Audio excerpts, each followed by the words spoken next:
Kandidati për deputet i Partisë Demokratike Bart Spahia ka pritur në selinë e Partisë Demokratike të Shkodrës ambasadorin Lamberto Zanier, shefi misionit të OSBE-ODIHR për zgjedhjet e 11 majit dhe ekipin e tij të këshilltarëve e ndihmësve. Në fokus të diskutimeve ka qenë klima zgjollore në qarkun Shkodër, me theks tek problematikat serioze që lidhen me përfshirjen dhe ndikimin e krimit të organizuar, parave të pista që vijnë nga aktivitetet e paligjshme, përdorimi politik dhe presioni mbi administratën, mass median dhe përpjekjet e mazhorancës për të deformuar vullnetin e qytetarëve. Spahia theksoi në fjalën e tij se shqetësim serioz mbetet mungesa e hetimeve dhe ndëshkimit të krimit zgjollor, përtej rëndësimeve të shumta që janë bërë me prova të pakontestueshme.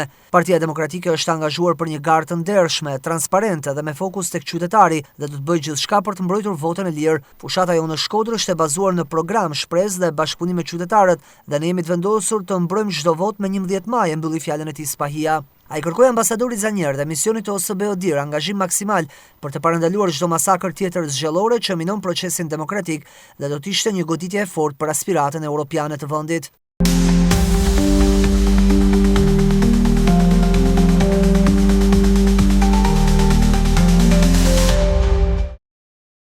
Me bluzat e bardha të qytetit të Shkodrës e zhvilloi takimin e radhës kandidati demokrat Bart Spahia, ku shpreu mirënjohjen për përkushtimin dhe profesionalizmin e tyre përballë sfidave të një sistemi shëndetësor të mbingarkuar dhe larg vëmendjes që duhet të ketë nga qeveria. Në qendër të diskutimit ishte vizioni për një reformë të thellë dhe të ndershme në sistemin shëndetësor shqiptar, ku Partia Demokratike ka hartuar një plan të detajuar që rikthen dinjitetin e mjekut si dhe fokusohet tek investimet strategjike në shëndetësi.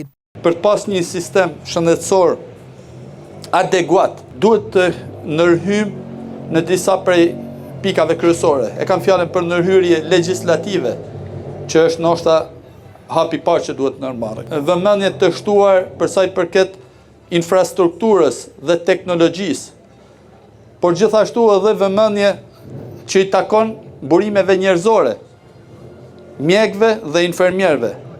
Dhe mendoj se kur kemi hartu planin e mjekësisë të Partisë Demokratike, të programit saj, i kemi pas parasysh këto.